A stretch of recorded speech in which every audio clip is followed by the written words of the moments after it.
Hello, hello. That looks good. Waveform looks good on the new posh as cushions microphone. I was not sure if you were actually going to use that to record a show or if it was going to remain a trophy forever somewhere in your house. I couldn't have predicted what you were going to do. I like the idea of it taking some beatings. Like, while I do like objects, I also like objects that have been used in battle, like the real thing. I prefer that to something that just sits in a glass case.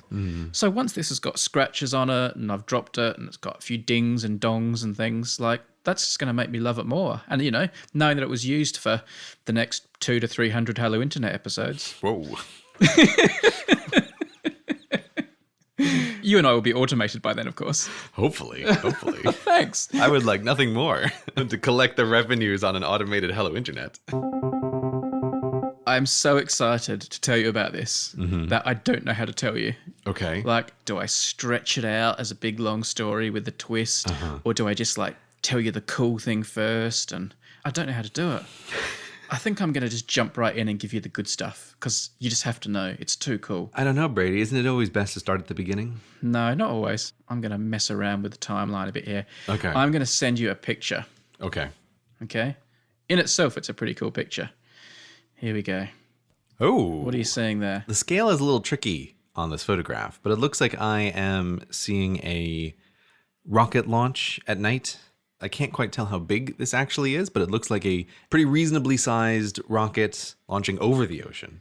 Launching over the ocean. This is part of the RockSat-X project that NASA runs, where they launch these things called sounding rockets. Okay. Which are basically repurposed military hardware that they can send into space on suborbital flights as kind of a cheap way of putting things in space. And they're often used for research or sometimes student projects and things like that. So they'll go up and you'll get 5 or 6 minutes of 0G and that sort of thing. Oh, so there are people in there? No, there aren't people in there. Okay. No, they're nowhere near big enough for people. But they're still pretty hefty rockets. And they can go hundreds of miles into space. So, pretty awesome things. So, interesting story as well, by the way, why they're called sounding rockets. Because I thought there must be something to do with sonar or something, like they used to send them up and have them make noise to measure things. But it actually has nothing to do with that. It comes from the nautical term sounding, which is when they used to drop string or ropes with weights on them off the back of a ship to measure how deep the water was. So this is kind of in reverse because they're sending these things up really high. They're sending these sounding rockets into space to figure out how deep space is? I don't think that's the job of the sounding rocket. There's a string at the end of the rocket and then we're going to send it as far as we can, and that's how big space is. And they keep going, boy, golly, space is really big. Yeah, that last one we sent, we ran out of string again. So big deal. And I'll endeavor to post a video of this particular one launching because it's not like watching a Saturn V take off to the moon where they start off really slow, rumbling from the pad. These things are like a bullet out of a gun. They're amazing. I think it's something like 30 G-forces when they take off.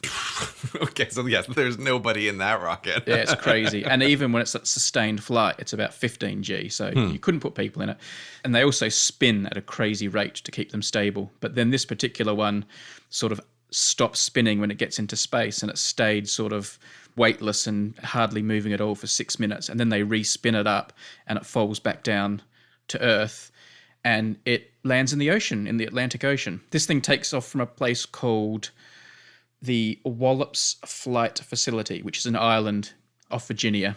And then someone will fish it out of the water, and if necessary, they can get the experiment out of the rocket if it hasn't beamed its information back. That's what's going on. This particular launch happened just recently on August 13, and this thing went up 100 miles, so it went into space, came back down. Fantastic. These things are, reasonably common launches like this, but this one was a bit special. I'll send you another picture. Okay.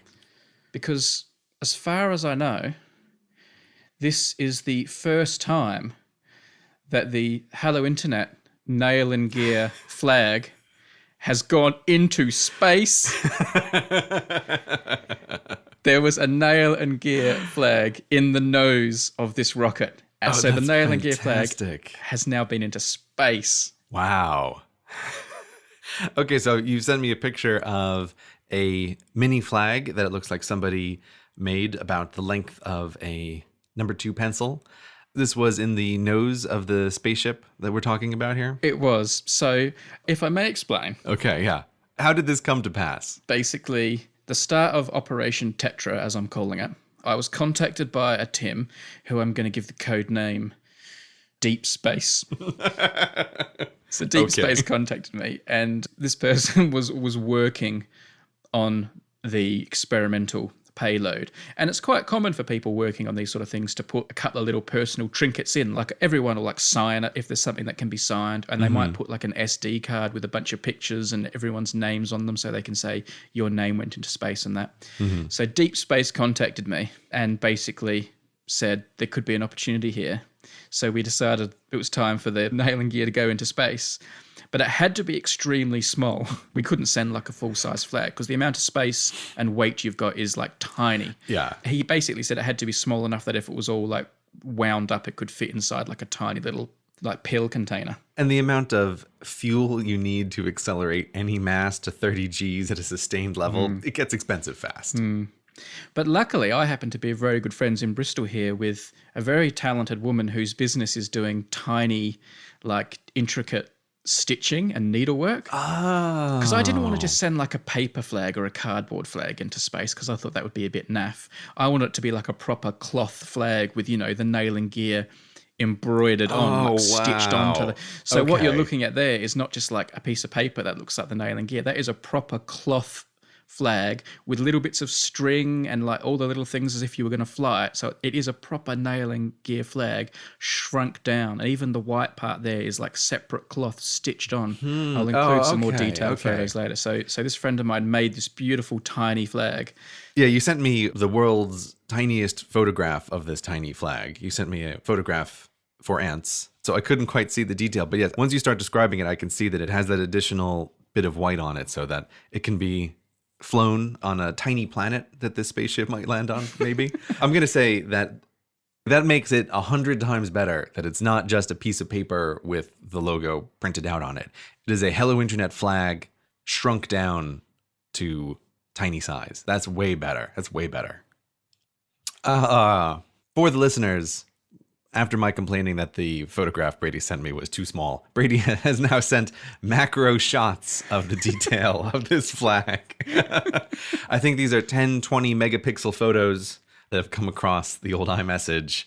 Now I can see if I zoom in on my computer, I can see every single individual lovingly crafted stitch on this tiny Hello Internet flag.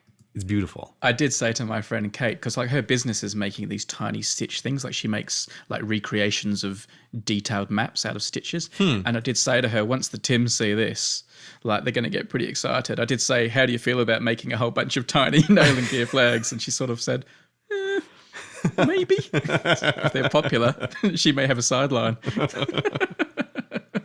Anyway, at the moment, there's just the one. And it's been in space and it's being sent back to me. It was fished out of the whole rocket was fished out of the Atlantic by the fishermen. Oh, God, it didn't even occur to me. So you're going to get this back in your hands. Yes. Wow. Yes. It's soon to be in the post from codename Deep Space. And I've said, can you also include like an official letter to like certify that it went into space and all that sort of stuff? Because, you know, I like all that kind of stuff. So, Hello Internet flag in space. It did get a little bit wet because when the rocket smashes into the sea, sometimes a bit of water can leak in. So a little bit of seawater got onto it. But, you know, that just adds to the awesomeness of it, in my opinion. It was exposed to a bit of, you know, a bit of vacuumness and, you know, it's done the real deal, man. It's done the real deal. This is such an artifact of Hello Internet. I know what you're thinking. What am I thinking, Brady? Medal of Honor. Well, Medal of Honor, obviously. I don't even need to say that out loud. I'm still thinking about just the object itself, and this needs to be kept in a vacuum seal, like under a glass dome. There needs to be some sort of like monument around this Hello Internet artifact. This is great. I really love this. Like the photograph that you sent me of this launch, I think it's majestic to see photographs of humans launching objects into space just under normal circumstances. Like, look at this tremendous triumph we have as a species. But now that this photograph has taken on almost majestic or holy proportions in my mind. I lack the words to describe it. Yeah. Well, my plan is to get that amazing photo framed with the flag framed and have it like as a permanent display that could possibly go on world tours. Right. Yes. Yeah. I was thinking Kate, who stitched it, I was thinking of having it like displayed in her shop for like a month or two so she could say, look, I made this flag and here it is going into space. Because then like normal people will see it and it won't just be in my office and it feels like it's part of its world tour, stage one. I could see the museums around the world that are interested in Hello Internet as a cultural powerhouse would want this artifact on loan, on display. I think this quite reasonably could go on world tours in museums across the globe, without a doubt. Before going into its final resting place at the permanent Hello Internet Museum on level 7 of the Mighty Black Stump. Right, of course. Where it will be displayed next to the full-size Hello Internet nail and gear flag that was flown on Air Force One, which is already framed in my office. Yes, Brady's office, the temporary holding place for all of the Hello Internet artifacts that will eventually be relocated to the proper museum. Do you know what's amazing, though? What? There was actually a nail and gear space race. No. Because believe it or not, I'm going to send you another picture. I'm not even joking. Here comes another picture sent by another Tim who has been working on the innards and circuitry for a small satellite which is likely to be launched possibly next year. Please tell me this is a Soviet satellite. It's not Soviet. It's not Soviet. Oh, wow. This is a piece of, it looks like circuit board, like printed circuit board. It's like shielding board. And silk screened onto it is the name of a few people of note to the creator. And, well, you can see it there, Gray. Yeah, I can see it. This the nail and gear silk screened onto the shielding board for this satellite. That's very. I like that it's being held in the blue gloves for working with delicate equipment or important equipment. This is proper clean room stuff you're looking at here. This is a honest to goodness awesome satellite that's going to be proper like 600 kilometers in space for a long time. This is no joking matter. So up there as it's zooming around the Earth, there will be a nail and gear inside, shielding the delicate innards of the satellite from the harsh radiation of space. Also awesome. Not as awesome as an actual flag going into space, but still very, very awesome. Do you know what's really cool about the miniature flag and why it means so much to me? What? Is because it was a really big thing in the Apollo time to take miniature flags like to the moon and stuff. Oh, yeah? And you can still buy them on the second-hand market. And a miniature American flag that went to the moon, depending on whether it went around the moon, landed on the moon, went on the surface of the moon, you're looking at tens of thousands of dollars at least. Wait, can you explain that to me? Are you saying that there was a market for astronauts bringing flags up on space missions and then bringing them back? Apollo astronauts are allowed, well, all astronauts still, but it was a particularly big thing in the Apollo time, were allowed to take these personal preference kits, they're called PPKs, into space. And it's like a cloth bag.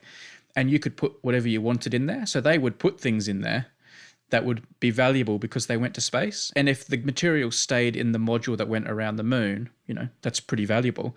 If you took it with you into the lunar landing module and it went down onto the surface, that made the item even more valuable. If it was in a pocket or something when you walked around on the moon, that's pretty valuable stuff, that is.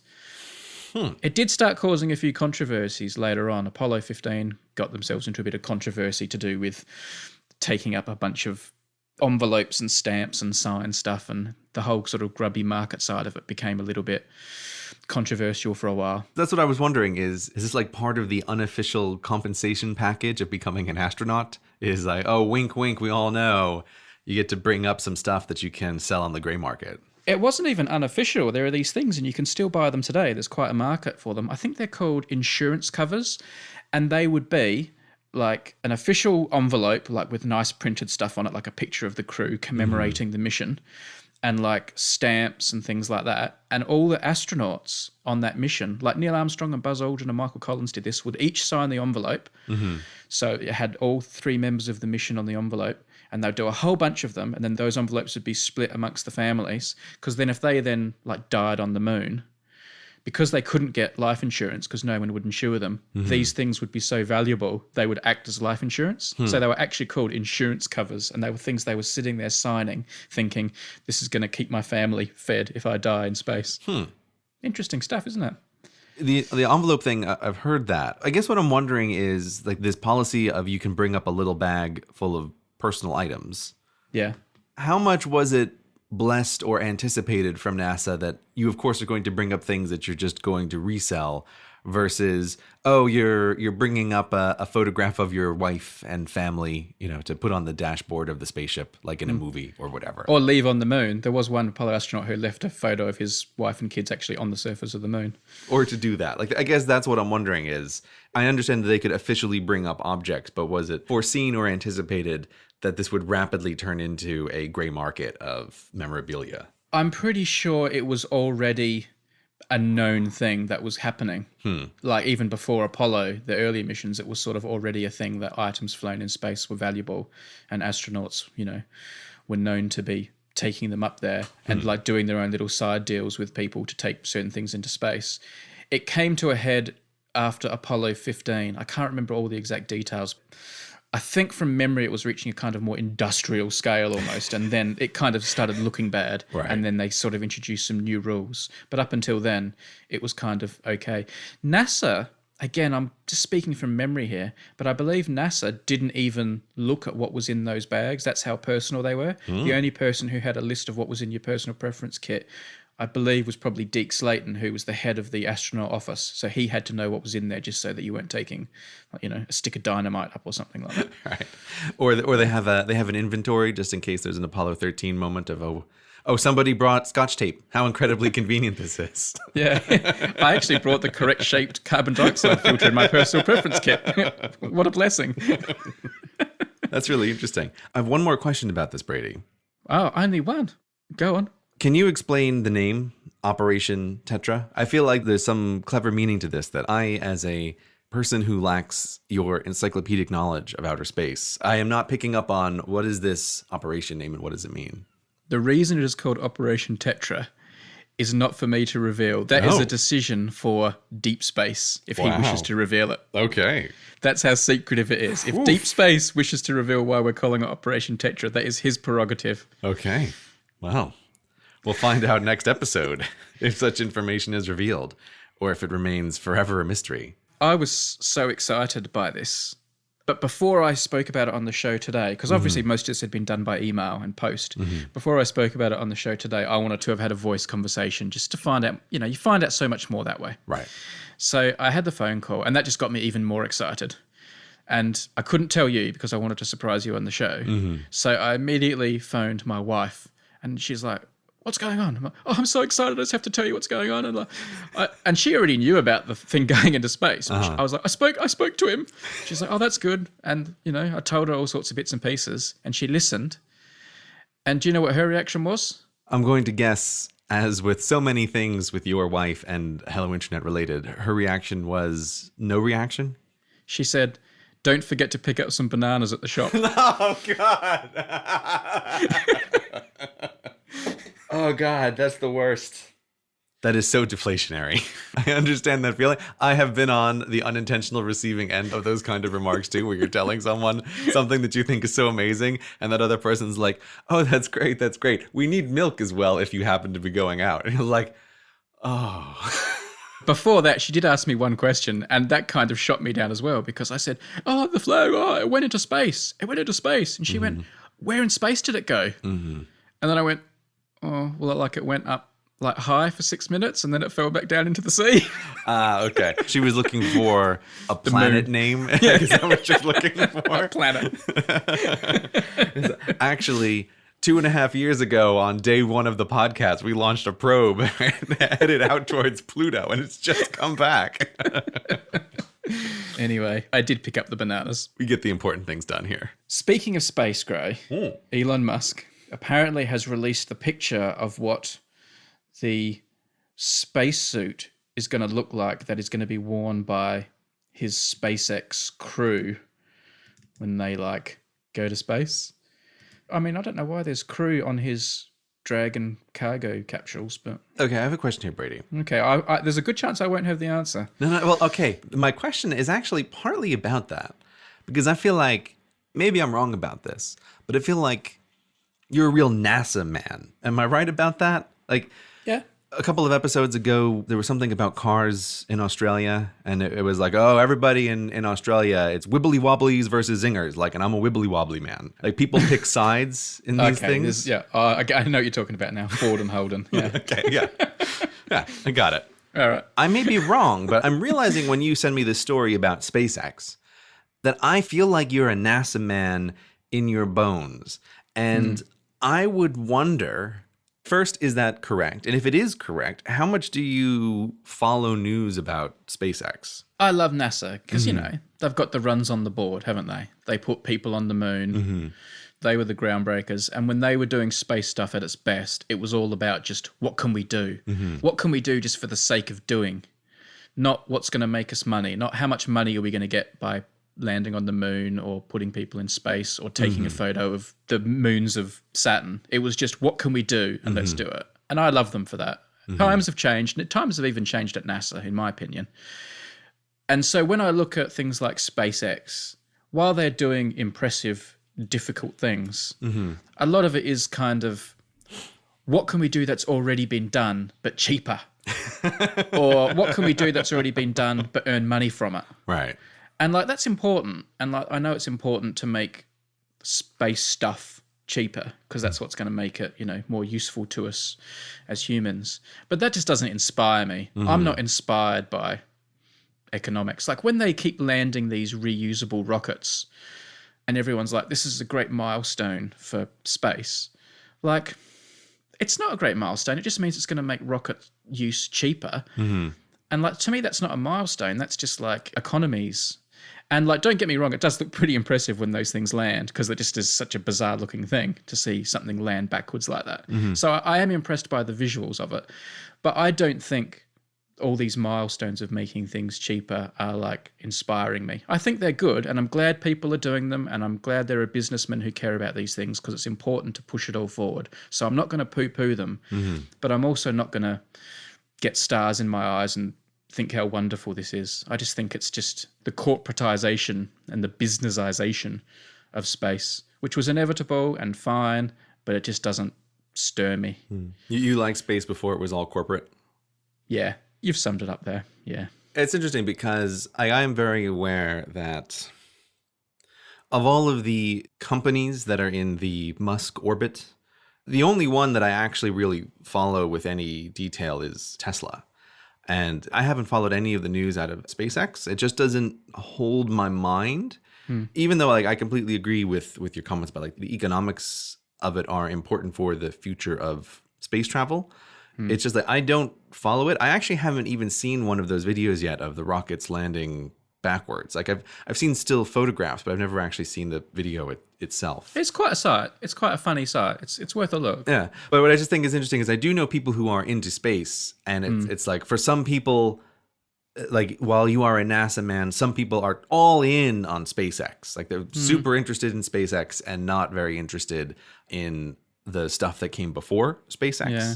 There are two types of SpaceX fans. There are the ones you just described who like just love that it's becoming business and private. And there are also like the cheerleaders who just like anything space is good. Hey, if it's space, it's good. And they get all excited. And you know my feeling on that. Yeah, space cheer pressure. That's how you feel about it. Space cheer pressure. You mustn't say anything bad about SpaceX because they're like pushing space forward. And like, dare not question that. But anyway. I think it's an interesting thing because I vaguely know when SpaceX stuff is going on because I see people tweeting at me about the news and asking what I think about it. I'm just always aware that I just don't follow it. It doesn't pull my attention toward it. Maybe I think you've solidified something in my mind that it's like the NASA stuff is interesting because it was first. And as I think I've said before on the podcast, I view a lot of the NASA stuff as particularly interesting. The whole space race time is particularly interesting because it may be one of the only times in human history where there was like technological happenings that were off the timeline. I feel like the progress of technology is very ordered and one thing very naturally comes after the next, but that maybe we had this moment where there was a push that was ahead of its time, which is then why we didn't have much progress for a long time. But that makes it super interesting that there were other things happening in the world that forced this early expansion of a thing that really shouldn't have happened for another 60 years. So like that is very interesting.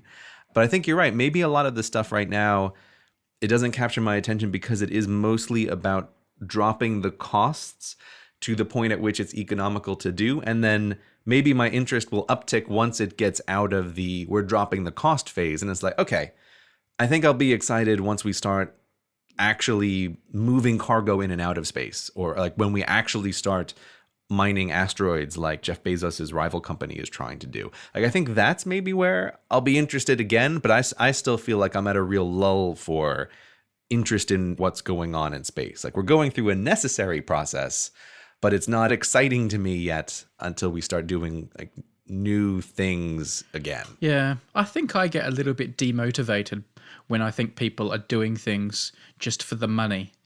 And I feel like it's an inevitable consequence of private funded space travel and exploration that it has to be done for the money. Otherwise, it won't happen. So I'm not saying like Elon Musk only cares about money, right? But I am saying they are making sure everything they do will make money. And that's when it becomes a bit demotivating. Even when they start, doing lots more cargo, or when they start mining stuff, I don't care about them mining asteroids because it's profitable. I'm really curious to see what it's like on an asteroid. Like, that's going to be cool. But when it's about money, I straight away go, business.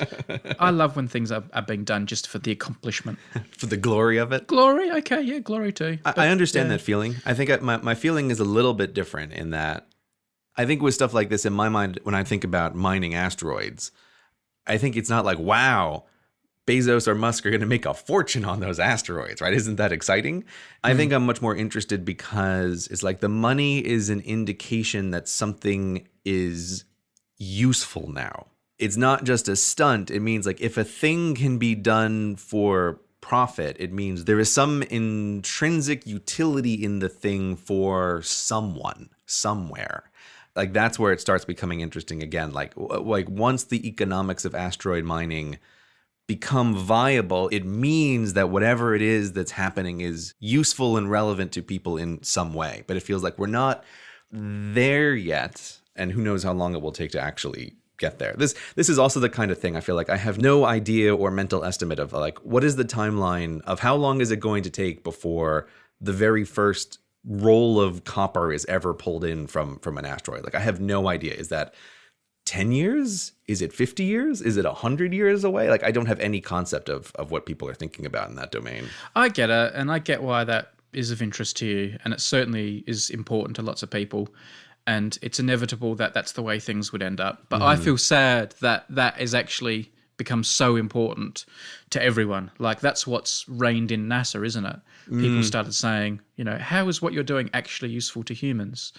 Not another space probe into the outer solar system. Like, do something useful. There's all this pressure to do something useful. There was nothing useful about going to the moon. Oh, there was something useful. It was proven those Ruskies that we were better. I'm going to directly argue that was actually tremendously useful. And that's why it was a bit of an artificial technological leap. We got to prove to somebody that we're way better than them. Like, watch out, Russians.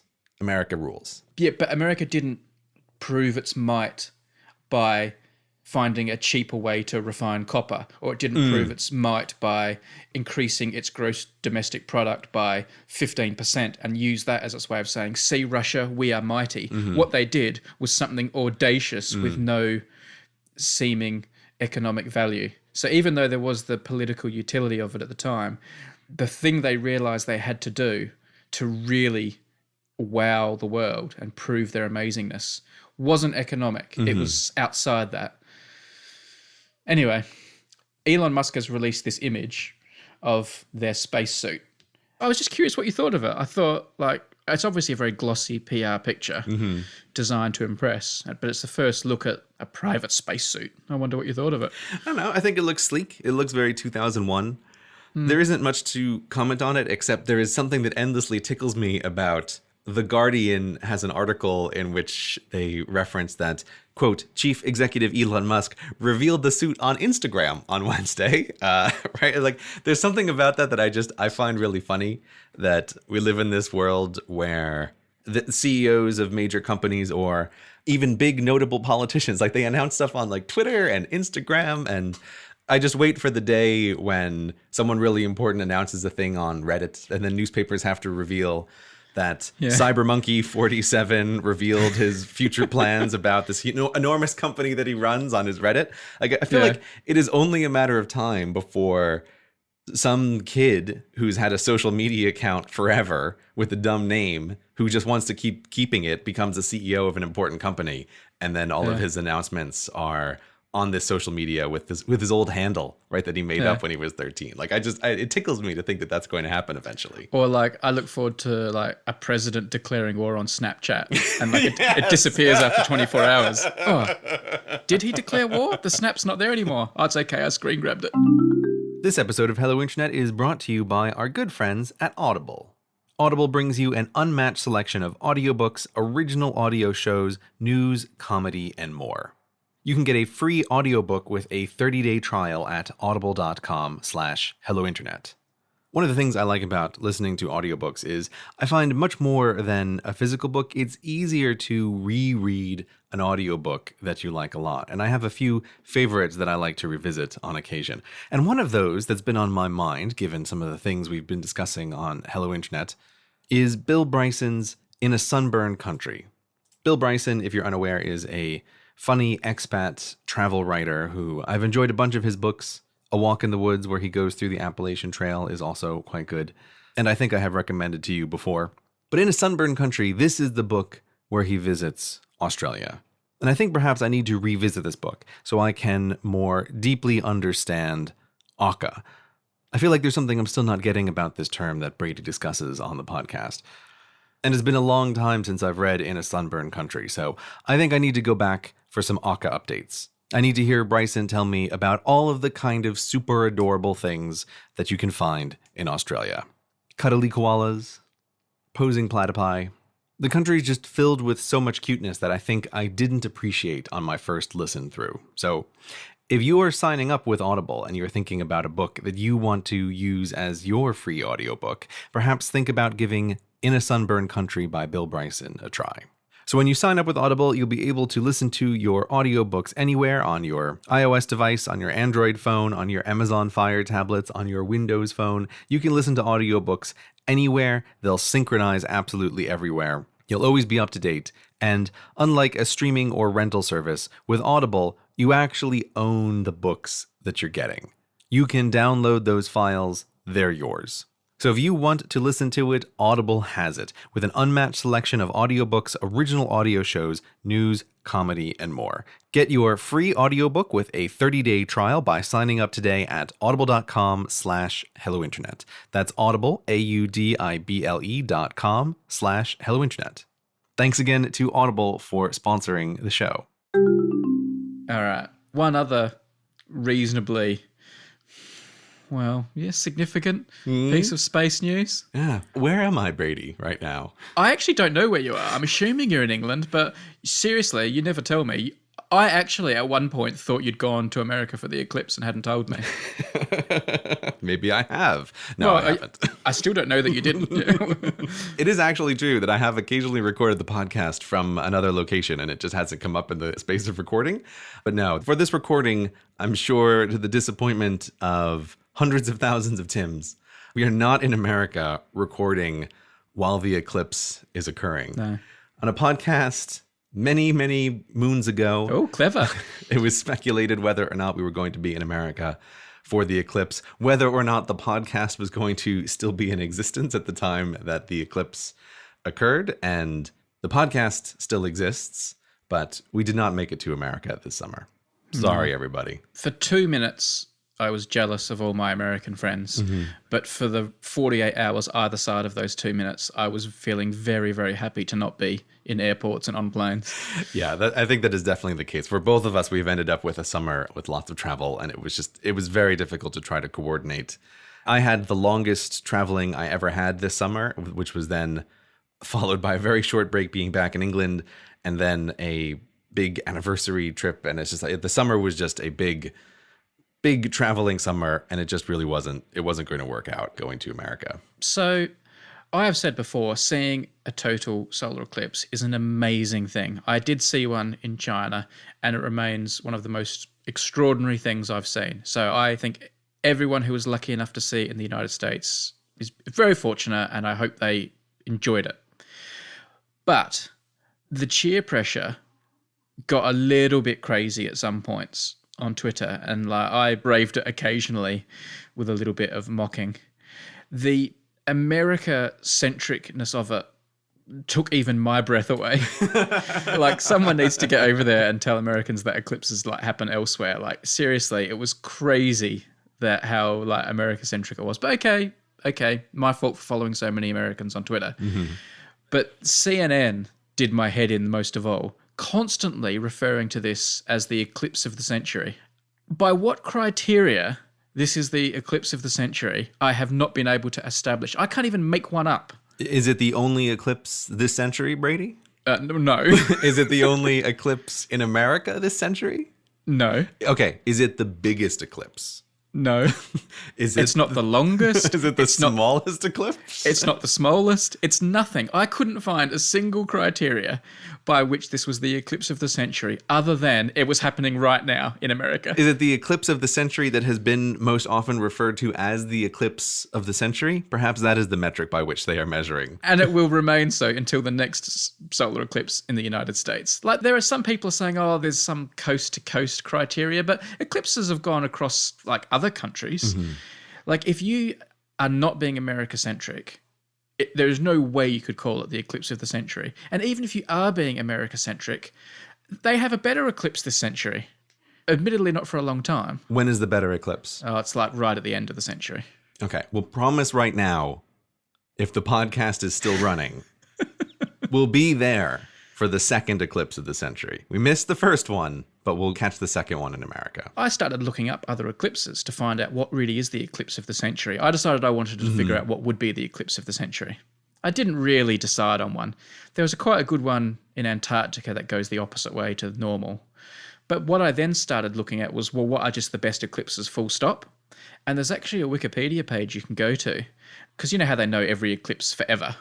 Mm-hmm. So they know when they're going to happen and that. And you can look up all these amazing things like eclipses that coincide with transits of Venus and things like that, like all these amazing alignments that happen in space. Mm. And there was one, I think, in like 20,000 years or something, where a total solar eclipse coincides with a transit of Venus and things like that. So I was reading about that stuff, right?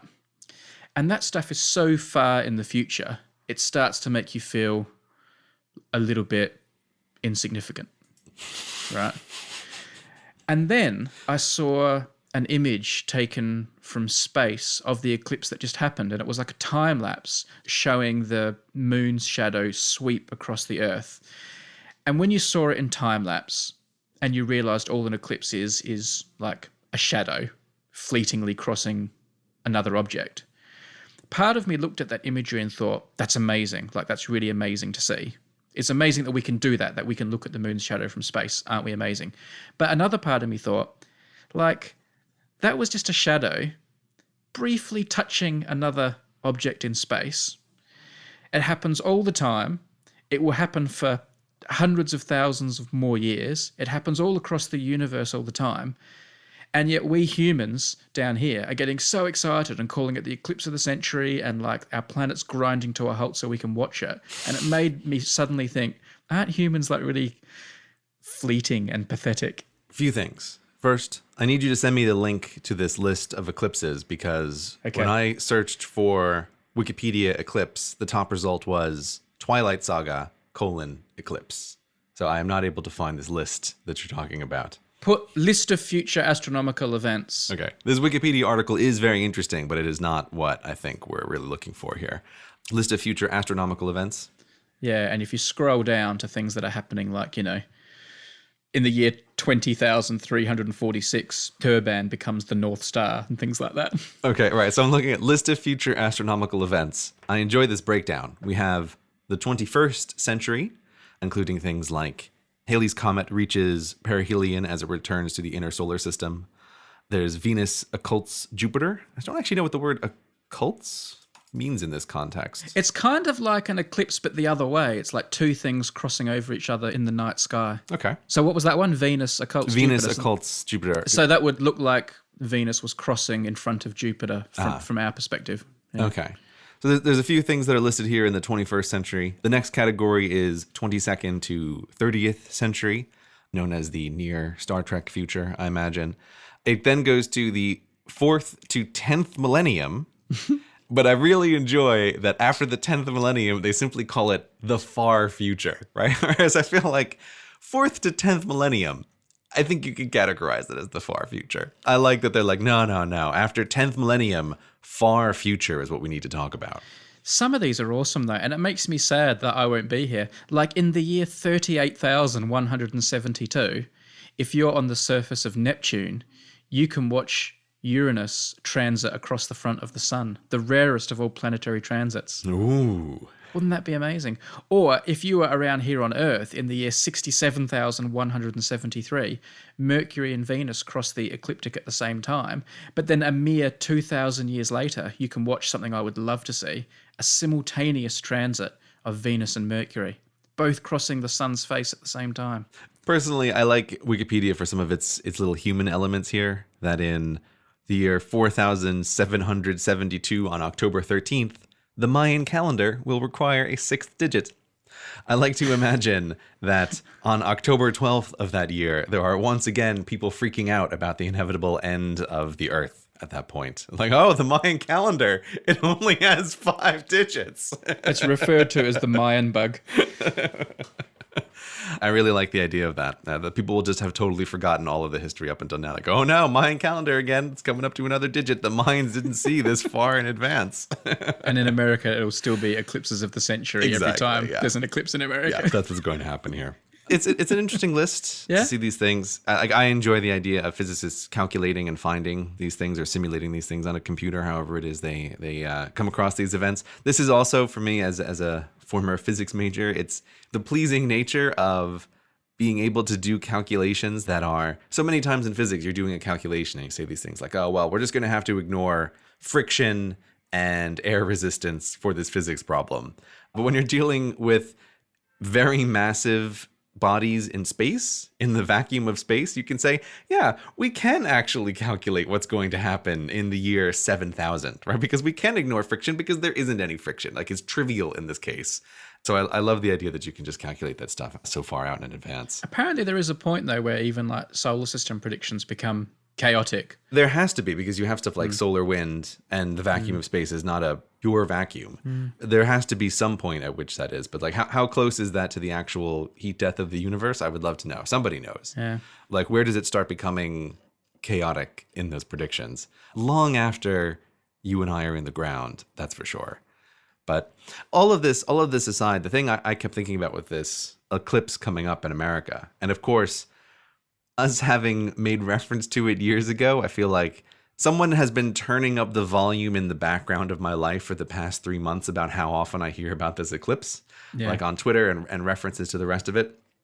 And as it kept getting closer, and as I was thinking more and more about eclipses and seeing what equipment you need to view the eclipse and where you need to be, I have to say, I feel like this took all of the shine off of eclipses in my mind, because like you, when you were talking about, oh, it's a shadow crossing in front of an object, I feel like I have crossed some kind of mental barrier where I don't even understand why this is anything other than just a thing of mild interest. I don't know. I feel like I can't understand anymore how it is that people are interpreting the eclipse. It's like, okay, so your subjective experience is you're outside, it goes dark for a few moments, and then it's light again in the middle of the day. That's not what the eclipse experience is, though. Like, that's not what happens. Okay. Why is it so breathtaking? It is a very beautiful thing. It's rare, right? Let's ignore like the historical significance and the human like relationship with eclipses, because you can easily dismiss that as old superstition, right? So let's just talk about it as just a thing of beauty. It is a very beautiful thing. Okay.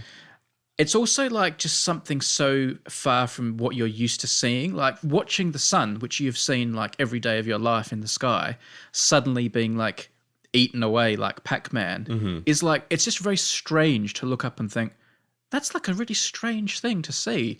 Like if something extraordinary is in the sky, and then for the 2 minutes of totality, not only is it strange to have like night thrust upon you so quickly, there is like an eeriness to it because everything else is like day still. So like the birds are all out and animals are around, and suddenly they're quite confused. So some interesting things happen.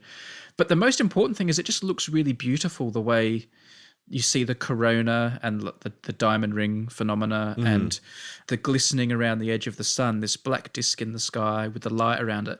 But the other thing that seeing a total eclipse in real life impressed upon me that is never conveyed in photos. Yeah, this is what I'm wondering. Like, what is the in-presence experience? Yeah, there is something that's not conveyed in photos. And this will sound silly because I know how far away all these objects are, right? But there is like a kind of a three-dimensionality to it that's hard to explain. It doesn't just look like a flat photo or a video. It feels more three-dimensional and almost feels like you could reach out and touch it. It's got this really weird quality to it. And I was talking to our very good friend Destin beforehand, who did watch the eclipse. I would have been severely disappointed if Destin had not seen the eclipse. And who also, I must say, did invite me to go and watch it with him and tried to accommodate me. So he was very kind, but I couldn't make it. And he also took an incredible photo of the International Space Station transiting the sun partway through the eclipse. So make sure you go and check that out. And whatever other videos Destin has produced about it, because I'm sure they'll be brilliant, although I've not yet seen them.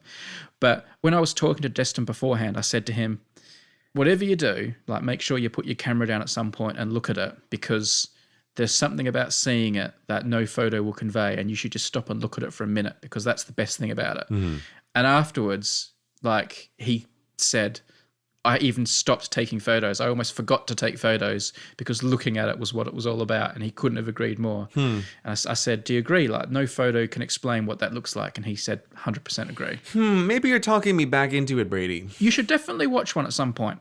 They are lovely to watch. I feel like your poetic words are unwinding something about my experience of seeing photographs on Twitter of people holding paper plates in front of their face. This one, for me, in a way, was a bit ruined by the hype.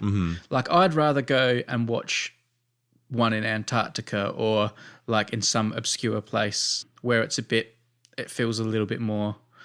I don't want to sound like really like... It's like a personal experience? You want a private eclipse? I don't want to like say like more at one with nature or something like that where I'm going to embarrass myself, but where it doesn't feel like it's just something for CNN to put another counter on the screen for. Right. It's inevitable when something happens in America, it's going to get like hyped to death. Like whenever the Olympics are in America, they're never as good, because the Olympics are like this exotic sporting event. When I was growing up, the Olympics are this amazing thing in countries you could never dream of visiting, and you can't even say their names properly. And then whenever the Olympics goes to America, it's just like, bleh, Super Bowl, you know. Oh, it's the Super Bowl of athletics. It becomes a bit rubbish because as much as I love America and Americans, they kind of, you know, they have this way about things. They have this way about them, right? That's probably the best way to say it, Brady. So they even turned the eclipse into like the Super Bowl of astronomy. Like, it had to be the eclipse of the century. This is the world champion of eclipses. It's like, come on, it's an eclipse. I know you haven't had one for a while, and you're right to want to go out and watch it, but you know, calm down.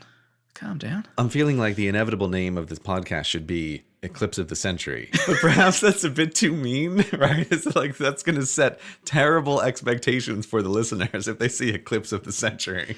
Are you telling me that the Nail and Gear flag has been sent into space and you're going to make this podcast name about the eclipse? You know what it is, actually? It's the podcast of the century. That's what it is. I think you've called it, because us sending that flag into space was pretty amazing, and there's more good stuff to come. Podcast of the century it is. Yeah, there we go. Done. By the way, I just wanted to bring up a little quick thing. We talked in the last episode about positioning your icons on your iPhone, because I've now got this massive screen. Right. The plus. The plus screen, yeah. So I was talking to my wife about it, and I was saying how I'm going to move Twitter and all my regularly used icons down lower so I can get to them more easily. And I said, and then, I'll muscle memory where they are eventually and everything will be back to normal. And she told me something she does that I didn't know she did and is really interesting. And I thought you would find interesting. And that is, every few days or so, she moves her icons for things she gets a little bit addicted to, like Twitter and Instagram, so they're not always in the same place. So she doesn't get that muscle memory. So she actually thinks about it, like, do I really want to open Twitter yet again? Do I really want to browse Instagram?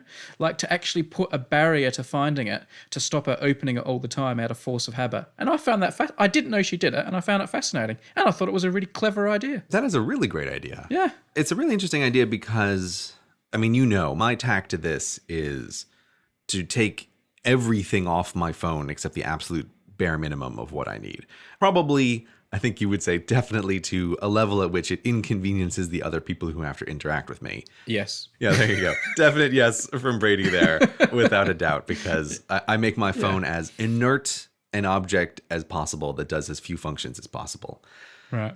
That, shall we say, is not a strategy for everyone. That's one step away from cutting off your fingers to stop yourself using Twitter. Yeah, or what I feel is the inevitable is it's like, this is how it starts and it ends in a cabin in the woods with no Wi-Fi, right? Like we all know that's where this is inevitably going. But so I actually think this is a kind of brilliant strategy for a much less extreme take on it. Like you still want to have these things on your phone because they're useful and because you like them and because they bring entertainment into your life. But it is so easy to mindlessly just go to them and to not really, to have that like lizard part of your brain wake up and think, ooh, what's on Twitter? And it just goes and it looks and you don't quite consciously realize what's happening. Like that's a really great strategy. And I think that's a really great option for, you want to stay connected to the world like a normal person, but still break that automatic reflex that you get over time. And let's be honest, is also a thing that many of these companies who want you to have their apps on your phone, like they intentionally try to get you Skinner boxed into that habit of just opening kind of thoughtlessly. So like you do have a bit of an antagonist in the form of some of those apps. So I think that's a really great idea. Is it a strategy that you're going to adopt? I don't know yet. I don't know. I'm a bit of a mess with my phone at the moment. Like I've repositioned the icons and I'm not happy, and I'm not happy with my phone life at the moment. And I don't want to churn it up because I think it's a bit of a boring thing to talk about repeatedly, but I haven't found a happy place with my new phone and my icon positioning. And you think this is a boring topic? I'll tell you. No. Actually, like for me, I kind of think it is a bit of a boring topic, but for some reason, it's a topic that lots of people can't move away from. People love this topic in a way that I find is weirdly intense and obsessive. But I am with you 100% about this. Again, simply because I'm running the beta on my phone, so it's changed a bunch of things about how and where different apps need to be. But I'm with you. Yeah. Like I'm at a place where I feel very uncertain with where different apps go and how everything is going to be arranged. You know how when your house isn't quite right, like you haven't unpacked boxes or a room is messy and stuff, and like you've got other things to do, but just knowing that room is messy is messing with your mind. I'm having that about my phone at the moment. Every time I think about my phone, I just feel this like I'm really unhappy because I know it's not serving me well. The screen's too big. I may have made a mistake. I don't know. The screen is definitely too big. Like this is an example of with the screen being too big causing me a problem, right? When you make a Snapchat video, like you hold down the button to make the video and to release the button, like on screen, the on-screen video button, like just to take your thumb off it, involves having to change your grip on the phone because your thumb holding the video button is part of your grip on the phone. So when you lift that thumb off the screen and you're using one hand, you no longer have the same grip on the phone. So the phone kind of drops and slips and moves.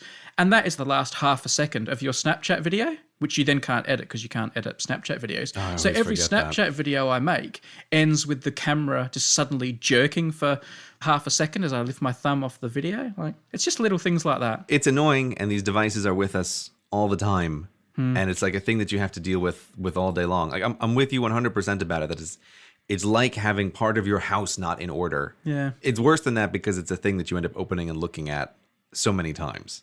I should have stuck with the small phone because the other thing I thought would happen, in my head, I thought having this big phone would give me a battery that would last for weeks. I think I fell into the hype that you get better battery life. So still when I look down at my battery and yet again I'm in the red, I'm like, what? I thought I've got this big ginormous phone, I'd have more battery life, and still my battery's always bloody empty. God's sake. I thought at least I was buying more battery life. Yeah, no, you're never winning this race. It's absolutely frustrating. Great, I'm calling it. Yeah. End of phone conversation. Done. If this is going to be the podcast of the century, we can't have this much phone talk in it. So, Gray, I think it's fitting that you decided to call this episode Podcast of the Century. Because I've launched a new podcast. Oh, I wasn't even thinking about that. Wow, I thought maybe you were paying me an immense compliment. I swear I didn't set that up. That was entirely your idea to call it Podcast of the Century. You did not set that up. That was me doing that. Yeah, so you have launched a new podcast, Brady. And if I may say so, my own personal experience of this is it's about time. I feel like ever since we did the first 10 episodes and then Hello Internet has continued on since then, I have been waiting. It felt just so inevitable that you would launch a podcast at some point. And I would mention this to you over the years and you would say, no, I'm too busy. I can't possibly do a podcast. I would say, that's okay. I'll just wait. I'll wait for the day that it inevitably occurs. Well, and now it's here. It's finally here, Brady. It is here. And I have to say, of all the people who have been encouraging me to do it, bordering on pressuring me to do it, Gray has been top of the list. It's something you've really been encouraging me to do for a long time. Oh, yeah. So if you think that like I've sneaked off behind Gray's back, you couldn't be further from the truth. He's forever telling me he thought it was something I should do and has been very encouraging and helpful. So, Brady, do you want to pitch the people on what your podcast is about? Well, before I tell you about it and the name of it, I have to quickly tell you about my co-host or vice host. Yeah, what's his name? His name is Tim. No. And it's not a joke. It's not a joke. It's his real name. He's one of my best friends and has been for a very long time. He lives in Australia and his real name is Tim. So while this podcast has no, links with Hello Internet, it's just a separate thing that I'm doing occasionally in my spare time. The co-host is called Tim, and this has caused much amusement. So there you go. You can make what you will of that.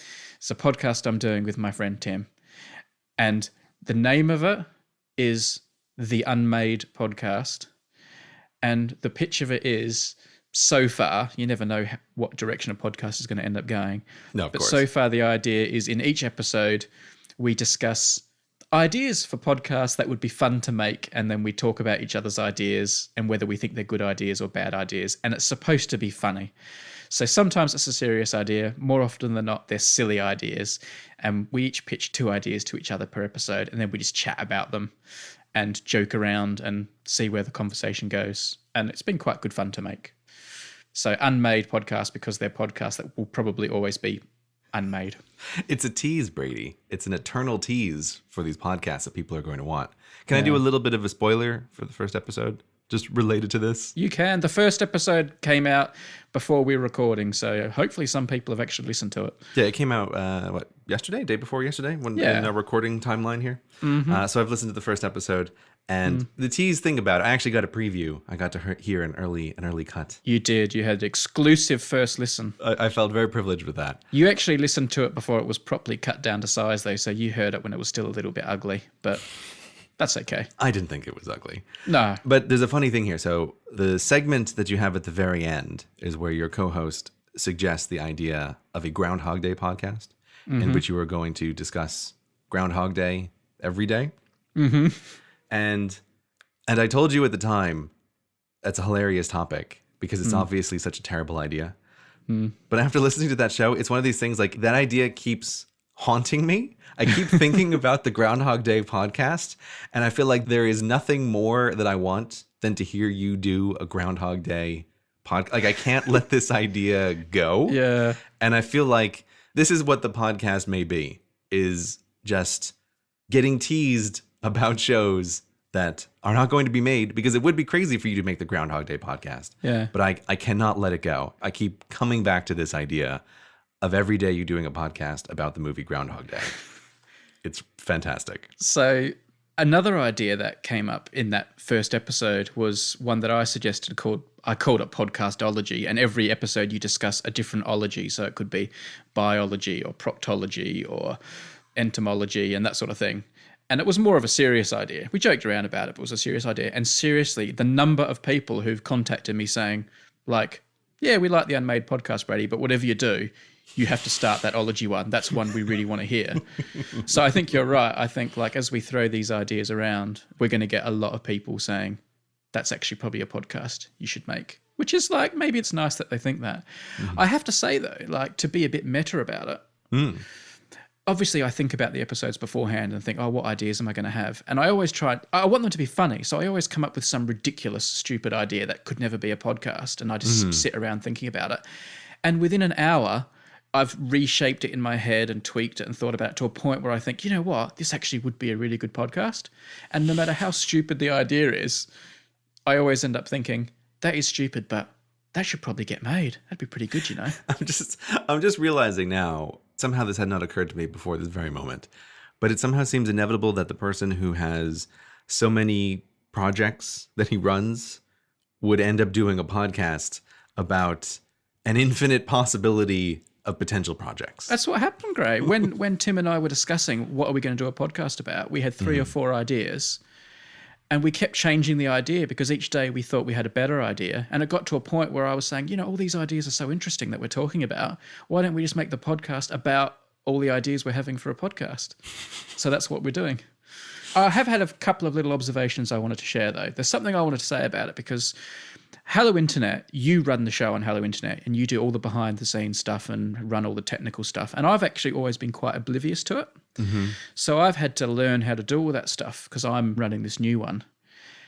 And it has made me realize a few things. And it has made me feel like I need to make like a small apology to you.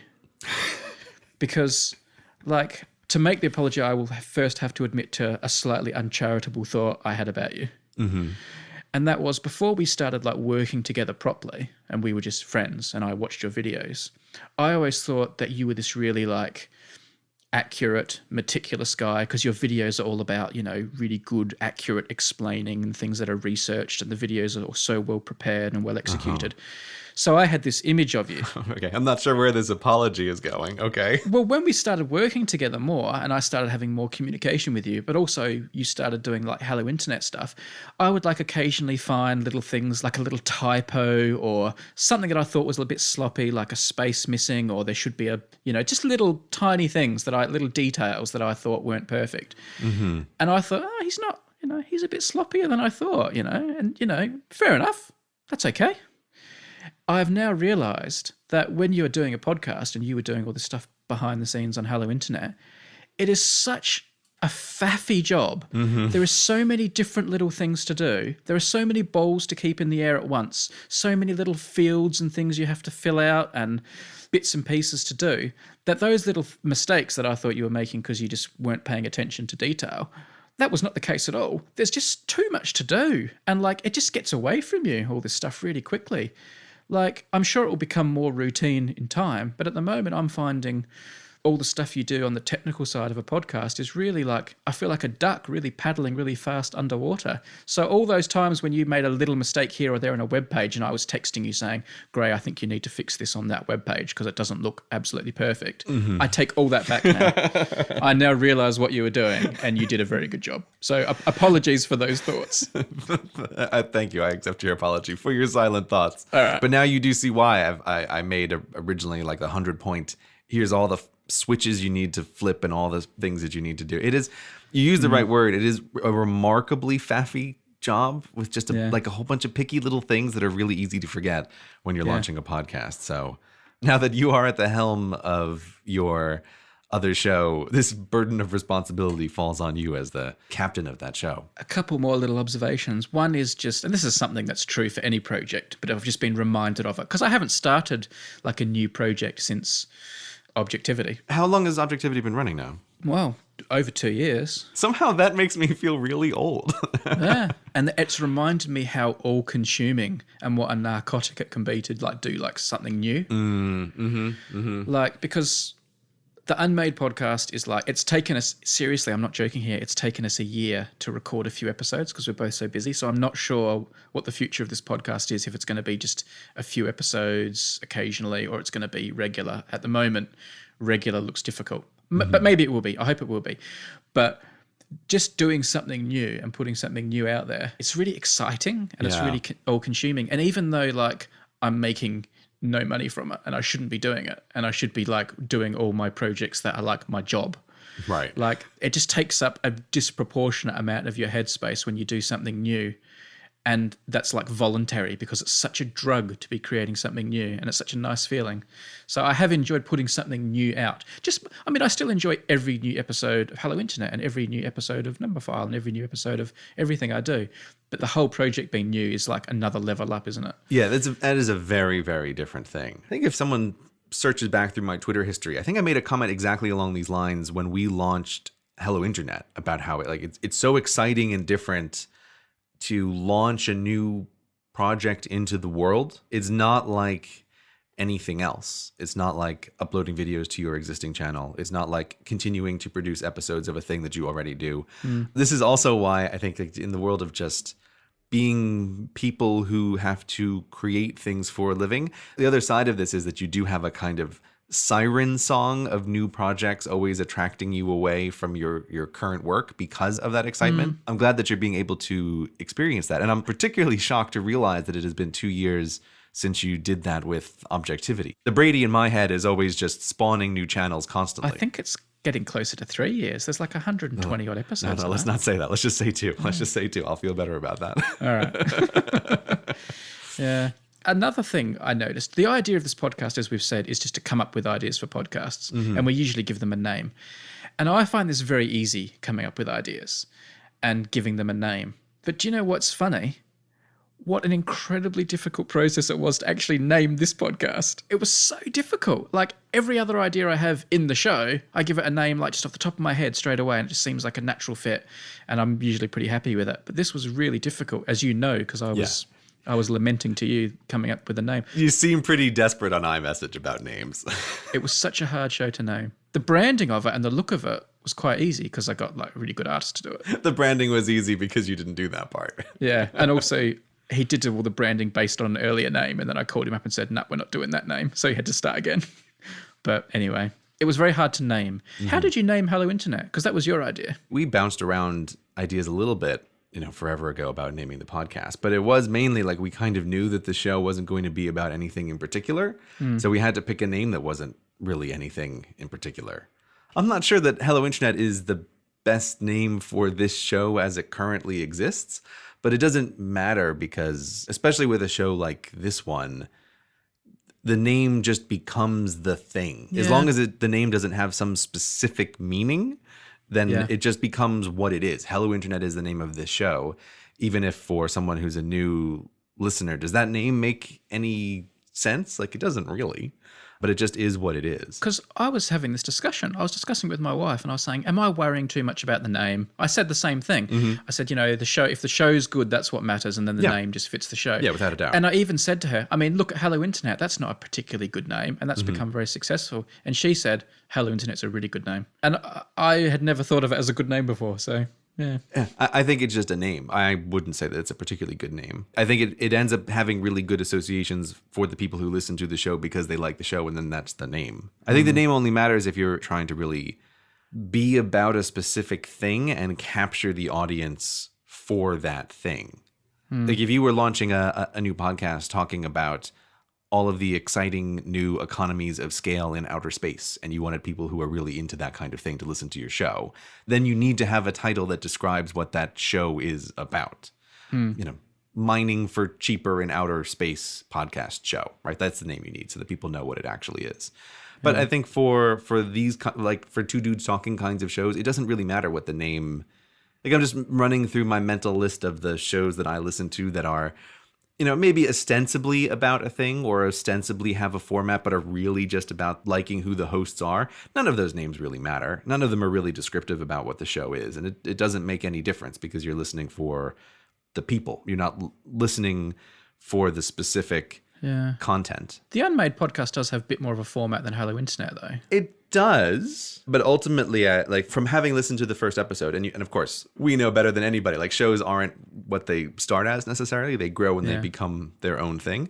Yeah. It has more of a format, but ultimately, again, that is a show that, at least from the first episode, strikes me as very much as it is the conversation between the two of you is the thing. Yeah. Which is also why, like when we were talking on iMessage, I was in the same camp as your wife. You need to pick a name, but the name is not going to make or break the show. The content is the thing that's going to do that. I'd like to ask you, though, because I have been expectant and sort of harassing you about when are you going to finally do a podcast. Yeah.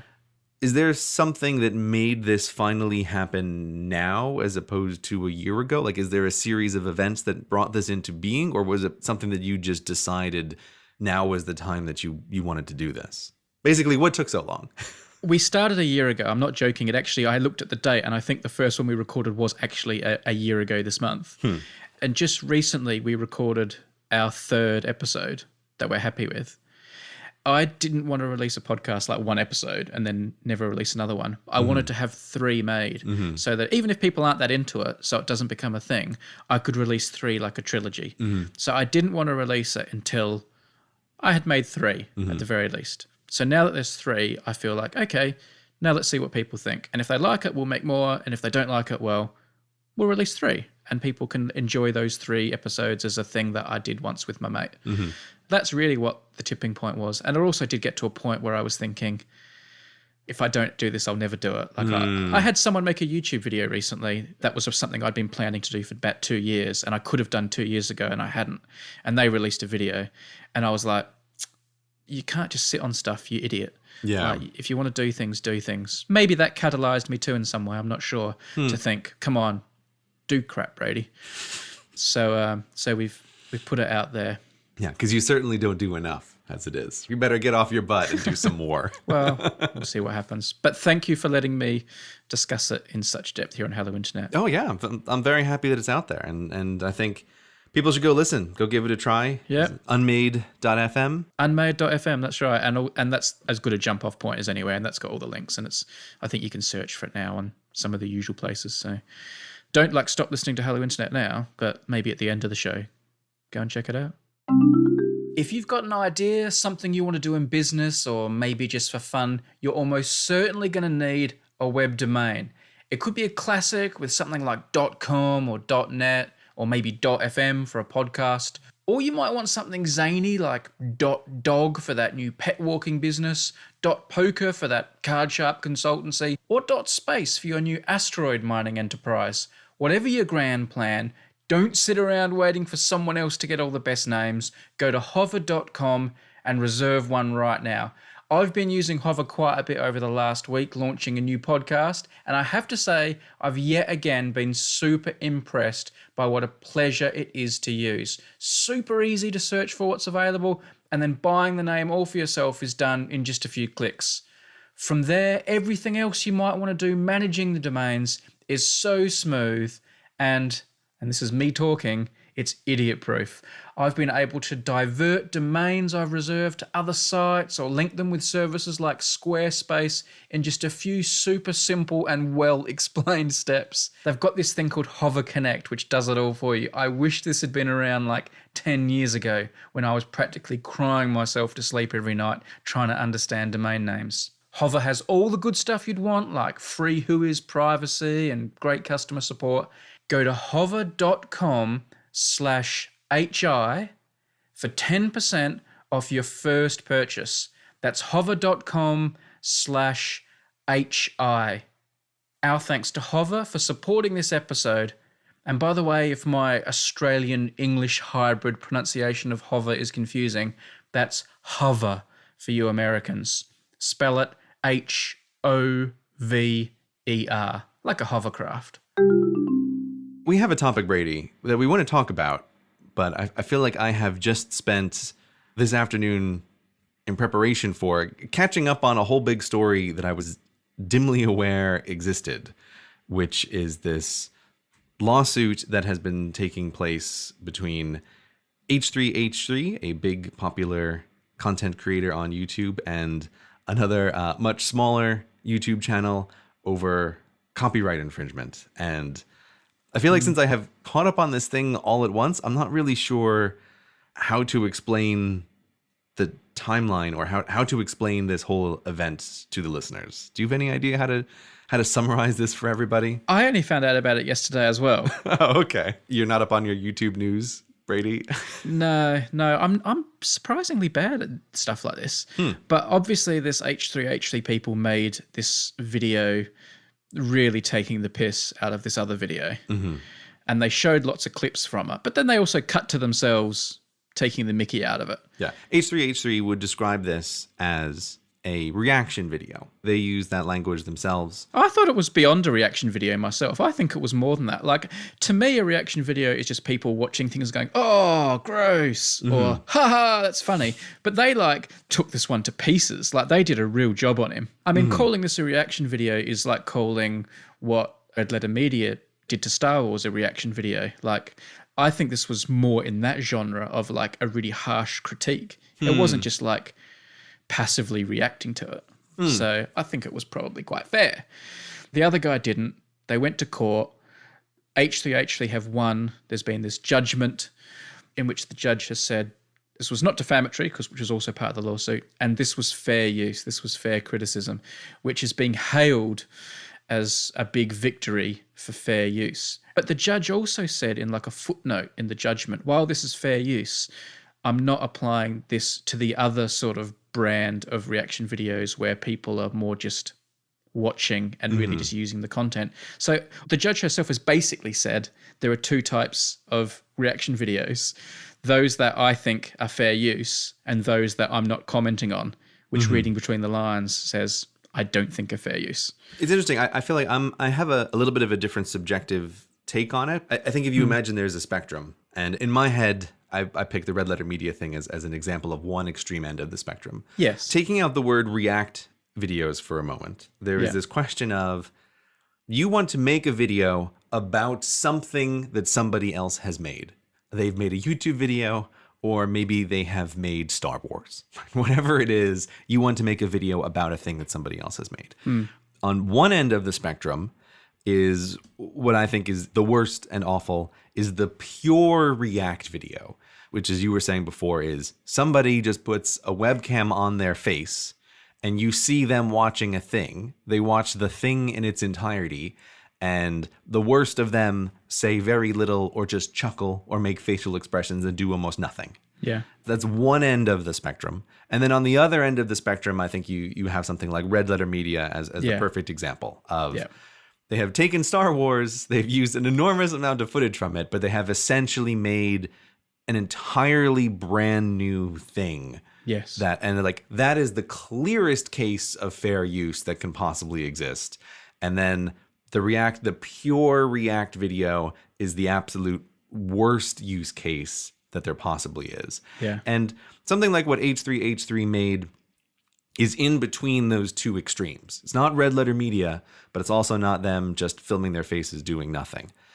My personal subjective take is that it's closer to the pure reaction video than it is to the Red Letter Media end of that spectrum. But ultimately, that is a subjective call. Like, if I was a judge, I would say what they did was fair use, but it feels to me like it's much closer to the pure react end of the spectrum, where it's like, if we turn this dial down a lot more, then it starts becoming a little bit of a gray area. At least that's my particular feel for it. I mean, I agree there is like this blurred spectrum, and I think your two extreme ends are correct. I watched the H3H3 video that caused the whole kerfuffle, and I thought, I think he sued because they were taking the piss out of him. And if they'd said this was a magnificent video, he wouldn't have sued. So really, he got his nose out of joint. But the thing I think decided it, and I think it's kind of what the judge said as well, was, does this video become like a replacement or substitute for watching the original? Like, if you liked this guy, what's his name? Who's or whatever his name is. If you liked this guy who made the original video and you liked his stuff, could you have gone on to H3H3 and watched that instead to replace the experience? And certainly you couldn't do that because they chopped it to pieces. They were stopping it all the time. They were belittling it. You wouldn't get the same experience. Whereas if you just played the video and put yourself down in the bottom corner, pulling faces and going, whoa, then you have replaced the experience. You don't have to watch both. It's funny that you picked that up because I actually took down the exact quote that the judge wrote because I thought this is an interesting part of it. So again, H3H3 took this person's video, they played clips of it, paused it, then talked about what had just happened on screen, and played clips of it, right? They're making fun of and commenting on the video. And again, like, mockery and commentary is exactly what the whole idea of fair use is for. Like, you're commenting on a thing. So the quote from the judge is, because the Klein H3H3 video does not offer a substitute for the original, it does not substitute a market that properly belongs to the copyright holder. Yeah. So like we have discussed on previous shows, there's also this idea with fair use of, have you taken away the market that the original thing was created for? Like, are you substituting the thing? And what I think is really interesting is, so I watched the H3H3 video making fun of this guy, and they're funny, like they're very likable, and they do a good job of ripping apart this guy's thing. But when I watched it, what I thought is, I want to go now find the original video, and I want to watch that. Because partly what I was curious is, it's very hard to tell when you're watching someone who's cut clips out of a thing, how much of the thing is missing. Right? Yeah. Like, how much is this is clips versus how much of it is the original thing. So I went back and I watched the original video. And it's hard to say. I'd love to see someone actually do a little timeline, but I feel like they probably used 70% of the original thing.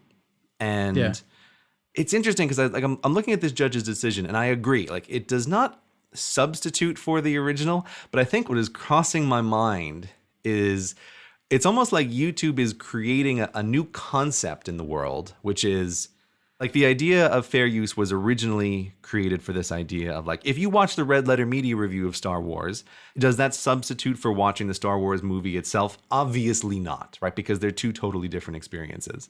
And watching the H3H3 video, I totally agree with the judge. Like, it doesn't substitute the original market that belongs to the original copyright holder. Like, if you like that guy's videos, watching H3H3 is nothing like watching his videos without their commentary. They're two totally different things. Yeah. But there is this idea that's creeping into my head that watching the H3H3 video, it doesn't substitute for the original, but it does obviate the need to watch the original. Because I was just aware of watching the original one, it's like, I feel I have totally seen this. Yeah. Yeah. It doesn't substitute, but it does kind of remove something. Because I've only just been thinking about this afternoon, I'm not saying that, like, so the case should have been decided in a different way. Like, I completely agree with the way the case was decided. And thank God for everybody on YouTube that it was decided this way.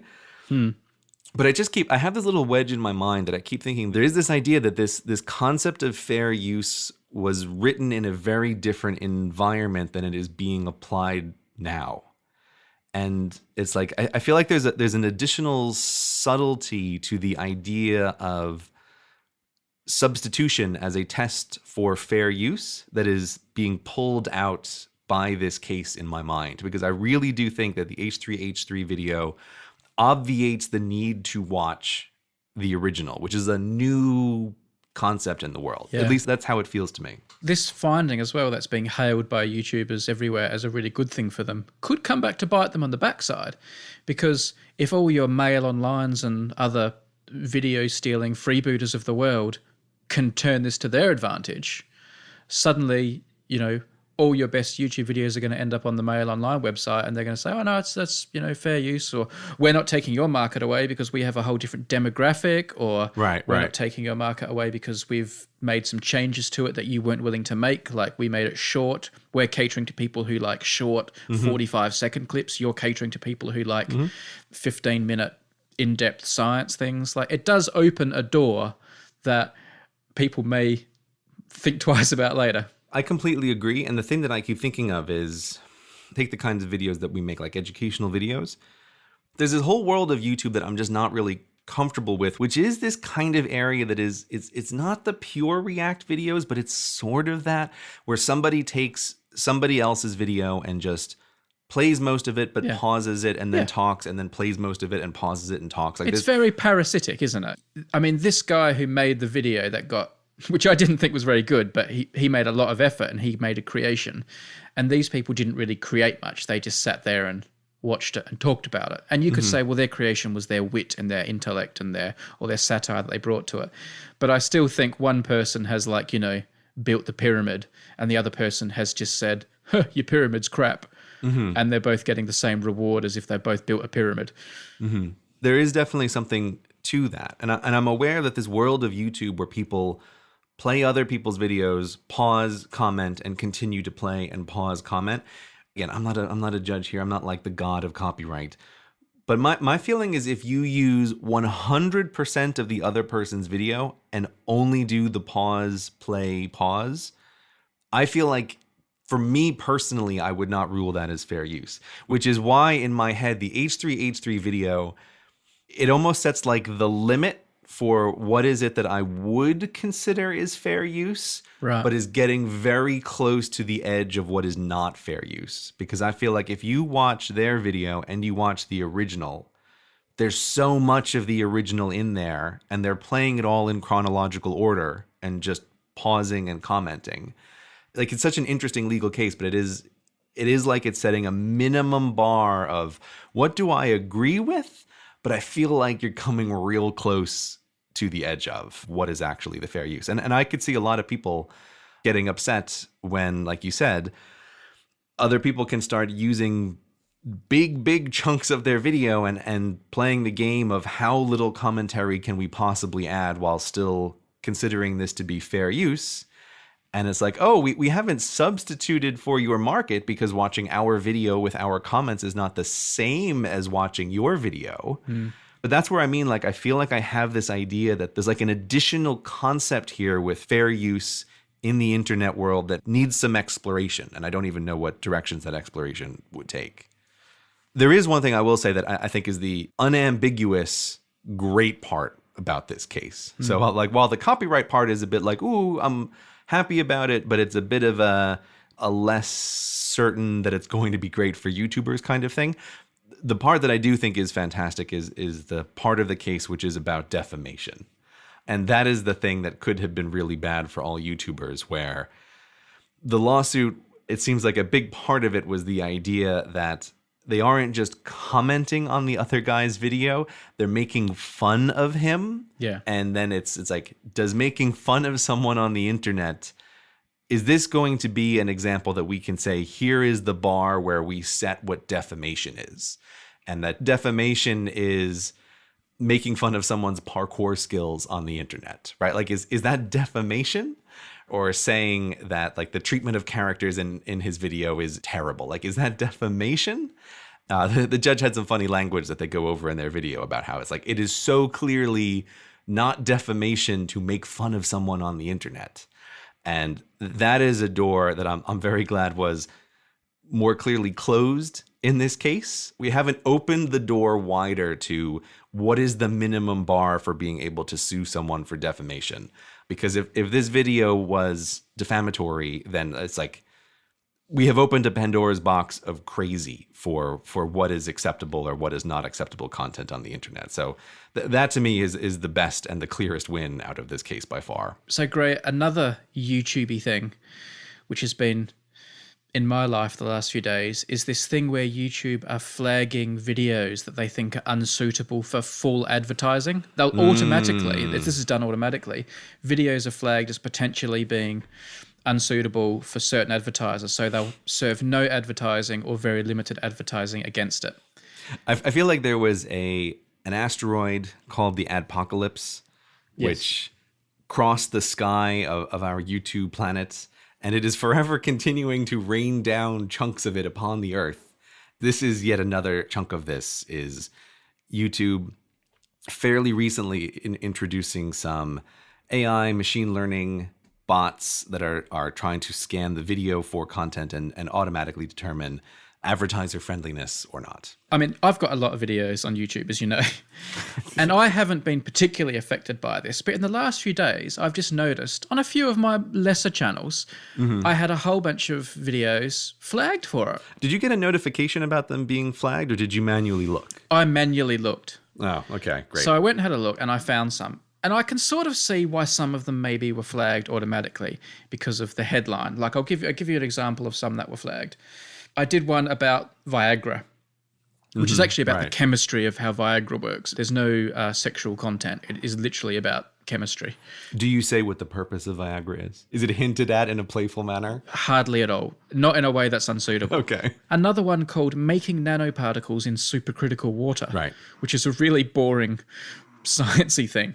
There was one that got flagged, which is kind of amused me because it was a funny film that was unlisted that Destin and I made years ago called In the YouTube Massage Room, because they have a massage room for staff in YouTube, and we made a funny video pretending that I was giving Destin a massage and we were being secretly filmed. Oh yeah, I remember that one. That's good. Yeah. Wildly inappropriate for work, however, but yeah, I remember that one. I don't know. Anyway, I don't care. It got flagged. Another one's just called Salbutamol and Asthma. Again, just a technical video about how a certain chemical is used to treat asthma. Mm-hmm. And then on my second Numberphile channel, where I have extras, my big channels, this doesn't seem to have happened on, but on my secondary Numberphile channel called Numberphile 2, I had some extra footage for this big video I did about derangements, which are a mathematical thing. Mm-hmm. Like derangements are like permutations and that. It's just a boring mathematical thing. And this video was called Derangement Extra Footage on Numberphile. And you can ask for a manual review. So I asked for manual reviews on all of these videos. I don't think I did on the massage one, but I asked for a manual review on all of them. Mm-hmm. And of all of them, the derangement one, within 2 seconds of watching it, it's James Grime with a piece of brown paper doing math equations, talking about these things called derangements and permutations and arranging cards in certain order. And so while we've been talking, I have got an email back from YouTube saying, "Hi, Numberphile 2. After manually reviewing your video, we've confirmed that it isn't suitable for all advertisers. Wow. As a result, it will continue to run limited or no ads." Did they give a reason? Like, is it too boring for most advertisers? Is that the reason it's unsuitable? Maybe, but that's going to shut down all of Numberphile. So we confirmed that your video is snortastic and advertisers are uninterested. It's quite, if you don't like mathematics, okay, but there is no way that it is unsuitable. Mm-hmm. If this has been manually reviewed, I am absolutely flabbergasted. I mean, it's had 66,000 views, and it's not going to make lots and lots of money, and this isn't about money. If they shut down all my videos, fair enough. It's not that. It's just that I kind of put a toe in the water here and thought, haha, that's funny. The system's a bit broken. I'll go for the manual review. Right. And the manual review's broken. So suddenly I'm thinking, hang on, what's going on here? Unless this video is going to take a very dramatic turn at some point in. I have to admit later on there is a part where he does say n factorial, take n factorial over 1 factorial plus n factorial over 2 factorial, take n factorial. Whoa, calm down. Whoa. Calm down there, Brady. I don't know what to say or think about this. I'm kind of a little bit outraged. Why do you feel outraged? Because they're now saying they manually reviewed it and they think it's not suitable. Mm-hmm. And that makes me think the manual review, the checks and balances aren't working. Mm-hmm, mm-hmm. So your frustration is that the system is broken. I don't mind that it got flagged because derangement is a word that I could see could have other meanings. Right. That they're concerned about. I can see why maybe. I mean, I don't know why the main video, which is also called Derangement on the main channel, wasn't flagged. Maybe Numberphile has protected status because it's some whitelisted channel, and maybe Numberphile 2 is seen because it's a smaller channel. It hasn't got those protections. But I would also just pause it here that, like when people have conversations about what the YouTube algorithm does or any of these machine learning systems, that there are non-human understandable reasons why these things occur. That's just a part of the way these systems work, is that even if you were able to peer directly into the code, there may be no human understandable explanation as to why do two similar videos end up with different results. Yeah. But that is precisely why, say, a human manual review is a necessary part of the process. And it is not encouraging that it does not work. No, I've had my human manual review. And unless, like you say, unless there's something about that video, I don't know. I'm a little bit upset about it. And like I said, I'm not upset because of money. I'm upset because it's wrong. Yeah, well, it's upsetting, as always with this YouTube stuff, because it is a thing upon which, it's never about any one video, but it is about the system upon which livelihoods depend. That's why people always get real nervous when this stuff happens with YouTube. So I have a question. As someone who has gone through the manual review process, is there now a button that you can press that says you would like to appeal the manual review process? No, it only just says you can find more information about our advertiser-friendly guidelines in our help center. If they're going to have a manual review system at all, I feel like as a subjective experience, as a user of YouTube, it's incredibly infuriating to press a button that says, hey, a human is going to look at this, and you get a form letter back that explains nothing, right? That's just sent out thousands and thousands of times an hour, I'm sure. As a content creator, the thing that I would want to have happen is when you press the manual review button, maybe it comes back with the judgment that you don't want, but it should also come back with a timestamp that says like here, then a link to the policy that it is deemed that this violates. I mean, I can see how that would be very time consuming for the 5 people they've got doing the job, but I just don't know what the person did. Like, did the person not watch it? Did they just look at the headline the same as the algorithm did and think, oh, derangement, it must be about mental illness or something? What did the manual person do? Right. The whole point of the manual process is to understand what the hell is going on. Like, I'm very happy to use machine learning to do a whole bunch of sorting. Like, I understand this. Like I said, it is an intrinsic part of the machine learning that it is non-understandable. And so then when you're kicking it over into a human, the whole benefit of the human side of the system is there is at least the possibility of understanding and that a reason can be given. But that's why a form letter back is frustrating, because it's just, oh, it might as well have been a robot, right? Like, for all you know, the appeal is just another, like, it's appeal.app, which is doing a different algorithm to take a look at the videos. And you're right. gives you no explanation of what is occurring. Like, it's not unlikely that that's really genuinely possible, right? That it's just, it's just a different system that we have. And if the two systems agree, then we say, yes, of course, it's not friendly to all advertisers, or whatever their language is that they use. They have used the word manual, which is an interesting word to have chosen. I mean, what does manual review mean anyway? It could just be a clockwork AI, right? That's what it is. It's actually it's marbles and it's rubber bands, but it's still, they built a big machine somewhere that's watching the YouTube videos.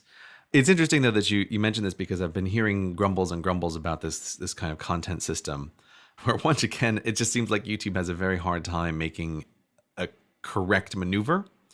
And I manually went through a bunch of my videos and I wanted to take a look. Oh, have I been caught by this? Because again, it seems like people just get surprised. Like, you don't get notifications that a thing has occurred. And I looked through my videos. Nothing has been flagged yet, but who knows? Maybe I have to keep checking when they update their algorithm. But coincidentally, literally today, as I was putting up the YouTube video for the previous episode that just went live for listeners, Hello Internet number 86, Banana Republic. That episode has the little badge next to it, which says, this video is not suitable for all advertisers. Review requested. Had you put something in the metadata or the description? Like, was there a word in the show notes that would have tripped the system? I mean, looking through the show notes, there's nothing that I can think of. Maybe the word pirate. We linked to the Hello Internet pirate flag. Is perhaps that? Bee rustling is a kind of thing that would scare off advertisers. There's a link to Audrey. Perhaps her cuteness is so great that YouTube advertisers wouldn't want to compete with that kind of thing. Who knows? Who knows the reason why? It feels kind of ridiculous that a podcast has been flagged up into the system. I have pressed the manual review button, and I can't wait to find out if we make it through the manual process, whatever that means, for this episode. But good luck. I don't know. I feel like this is all just this endless mess that has come about since the adpocalypse, where YouTube is trying to do things that are sort of undoable for appeasement reasons that I think might not be super valuable in the first place. Like, it's a complicated, unwinnable mess, this whole thing.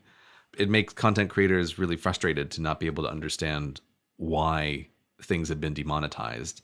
And your experience of a manual review that is 0% enlightening is not encouraging. This episode of Hello Internet is brought to you in part by Fracture.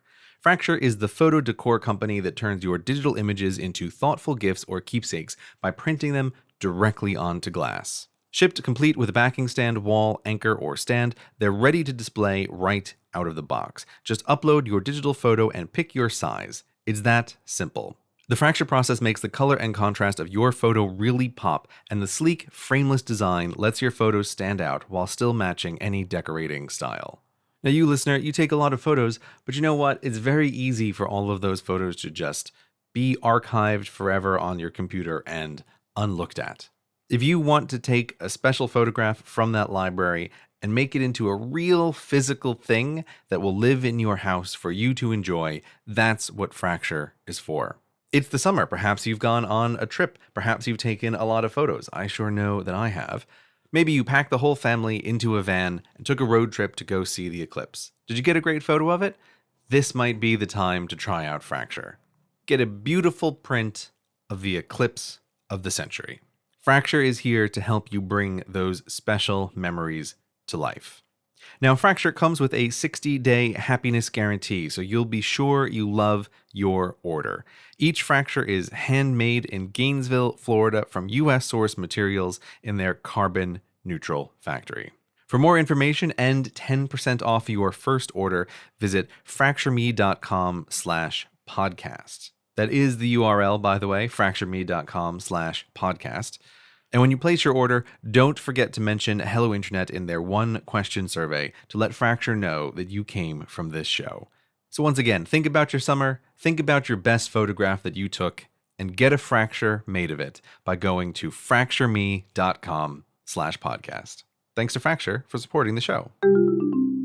I think of all the news stories that have affected me most, though, over the last week or two, it has to be a story about Big Ben, which, if you're going to be pedantic, is the name of, like... Oh, no one cares. No, don't even give in to those people. Just ignore them. Just move right along. Big Ben, the tower, yeah. Mm-hmm. The big famous clock in London. Right, what everybody thinks of as Big Ben. The big famous clock. But in fact, the story is about Big Ben because it's about the bell. They're doing a big restoration job on the tower, which I think is called the Elizabeth Tower, that houses Big Ben. It's the tower with the clock at the top. So they need to do all this renovation. And as a result, the bell's not going to ring except like for very special occasions like New Year's Eve and stuff like that. So they're silencing the bell. And I thought, fair enough, you got to do your work. You know, I imagine you got to switch the bell off. And it just suddenly emerged that the bell is going to be deactivated for like 4 years. Mm-hmm. And at first people were like, oh, 4 years, okay. And then I think within the course of a day or two, people just started saying, hang on a second, 4 years? And then the politicians have chimed in, and even the Prime Minister, I think, has said, this seems excessive. Like, does it really have to be 4 years? And I agree. I think it is absolutely outrageous that you won't be able to hear Big Ben ring for 4 years. And there's going to be scaffolding on that tower for ages as well. I think this is such an important thing in London, you know, for tourism and just for the look of London. I cannot believe anything can take that long to fix. You look at Japan, they get those sinkholes in the road and they're fixed within 20 minutes. And they're going to take 4 years to fix a clock. Like, I know it's a difficult job. It's an important building, it's precious, and clocks are hard to fix, and this requires expertise.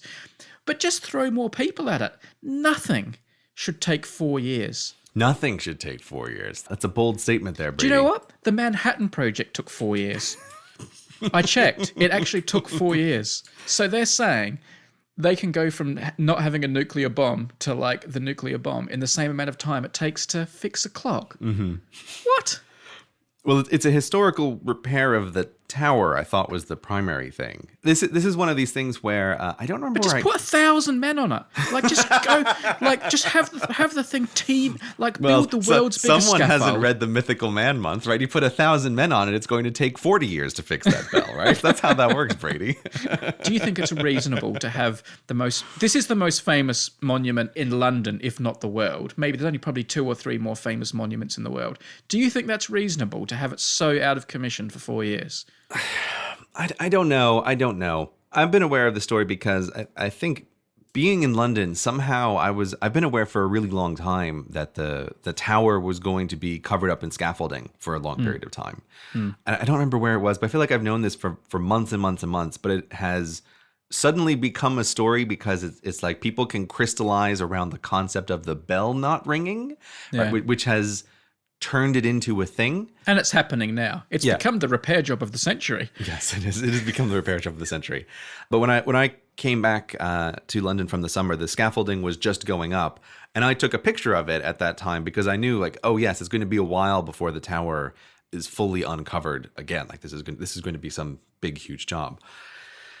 But the 4 years thing, it's just like, I don't know, because it's hard to say with projects like this. What are they doing? If they are trying to restore the tower so that it can last another 100 years, taking 4% of the time to restore the tower doesn't seem like a crazy number to me. That would seem quite reasonable if this is a restoration job to last 100 years. Now, if it is a restoration job to last 6 years, then yes, there is some horrible bureaucratic problem going on with how long the repairs take and what it is that they're actually doing here. All right. I don't know. With construction projects in particular, like I'm also just aware of this in London, that I like to take photographs of some places that I know that are under construction when they're foolish enough to put up a date. And I have a few places where I have photographs of the exact same sign as they have changed the date over the years for like opening for the Olympics, and it's opening for 2015, opening 2017, opening 2018, right? And they just keep bumping it back. I wouldn't be surprised if once that scaffolding goes up, it actually ends up taking them 6 years or 8 years to really do the thing. Like 4 years is their optimistic outcome right now, but they're going to discover something in the process of doing the restoration that actually makes it take much longer. Can you imagine being an American tourist coming to London and Big Ben's covered in scaffolding? It's amazing. It's like such a problem. Well, what I wonder is, they're very good in London about putting up those drawings of the building on the outside of the building. And the thing is, it's amazing actually how often you don't necessarily notice. There was, I think I have a photograph, was it St. Paul's Cathedral? There was some place where they put up that kind of scaffolding, and from the right view, like down the street, you'd never know. Like you wouldn't notice if you didn't tune into it. You never know if it's just the background to you and you see St. Paul's Cathedral all the time. But if you've come just to take a photo of Big Ben, which is what most people come to London to do, you're going to notice. Well, people come to London to have fun in Trafalgar Square. That's the primary reason that they come here. And I think we've discussed before, the danger to London's tourism around that particular tourist attraction is much, much worse than this. I only mentioned the construction around Big Ben because you know there is going to be some non-zero number of tourists who see the scaffolding around it with the drawing of the tower on it who think that is the thing. Like that someone is going to have that experience. That's definitely going to happen. Do you think they will put the drawing on it, do you? Oh, they have to. If they don't put the drawing on it, I will be very surprised. They're going to put the drawing on there. Maybe if they're really clever, they can do some rear projection of a clock on the actual drawing so they could get the time right. That would be a good thing to do. I think the scaffolding won't cover the clock itself until the very last minute, but I could be wrong about that too. That's possible. Here's the other thing, though, that I think is interesting around this construction thing. Like, it's going to take so long. But what has happened, and I kind of love when this happens, and I also hate when it happens, is that now what the bell will chime for is turning into like a fun political issue where everybody gets to argue about what events are they going to ring the bell for, right? So somebody made a terrible mistake where they said, oh, the bell isn't going to ring for 4 years, right? And then as you mentioned, like politicians came in and they said, well, what about for New Year's? And I said, oh, okay, well, we can make the bell ring for New Year's. And it's like, no, if you say the bell won't ring, don't concede, right? Don't ever concede, because then all you're going to deal with for forever is people asking you to make the bell ring for their idea of what a special occasion is.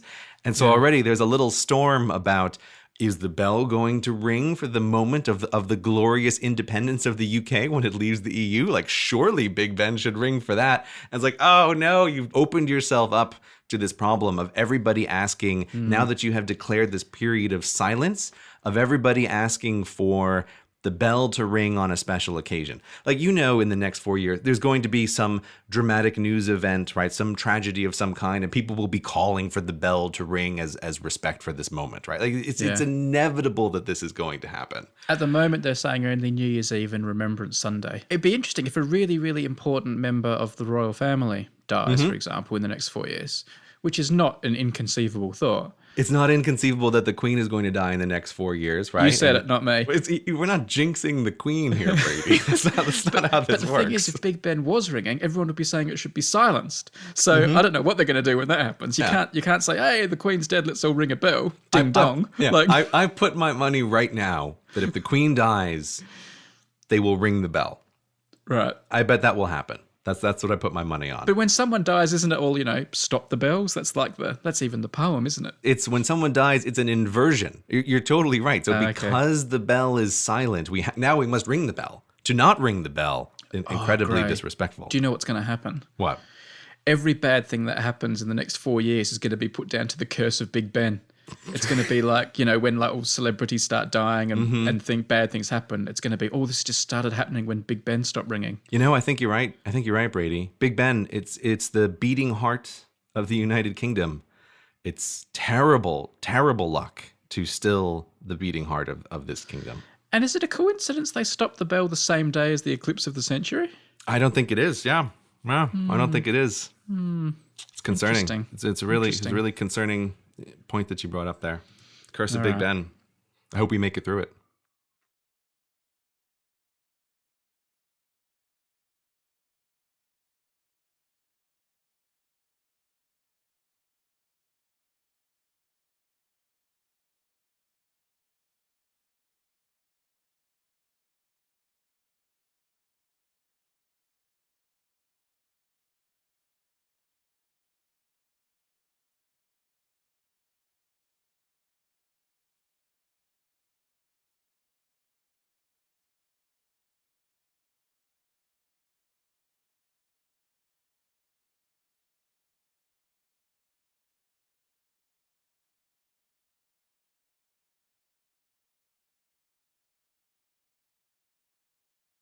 Do I sound posher? Yes, you sound posher, without a doubt. I think we could do a double-blind posh test on this, and people would definitely say this is the posher one. Although, because it's like that old-fashioned type of microphone, I was hoping it would maybe make me sound like those people who did like voiceovers for 1950s newsreels. Like, jolly good show, chaps.